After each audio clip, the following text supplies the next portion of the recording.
So it's approaching winter, and if you are in an area where you close your pool for the season, it's probably time. And you may have already done so. I am actually closing mine this week. I waited until the temperature of the pool got cool enough, below 65 degrees, to where I don't have to worry about algae growing, and I will be closing it.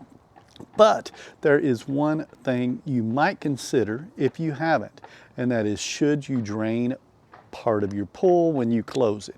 Now, you can keep them completely full in the off season, especially if you stay above freezing in the area you live, and if you go below freezing, you can cap off the lines. That way there's no bust going on, depending on how your pool setup is. However, I recommend a partial drain. The reason being is, if you get to drain your pool, you actually are going to allow some of the total dissolved solids to be removed from your swimming pool. Now, your total dissolved solids is things like when you have sun lotion on, could be food particles, could be salt, could be various things, and then it dissolves. That adds up.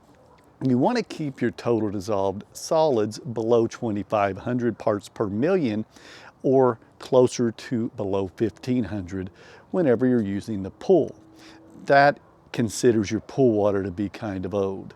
So by draining your pool partially every season, most seasonal pool owners don't have an issue. Only those that keep water in their pool year-round, such as places that don't close their pool, like in Arizona, California, places where it's warm majority of the time and they just swim year-round.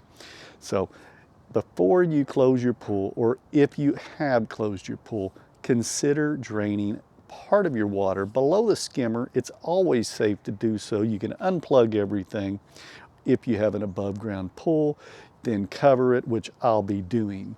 So clean water, fresh water every season is a way to eliminate the total dissolved solids in your pool.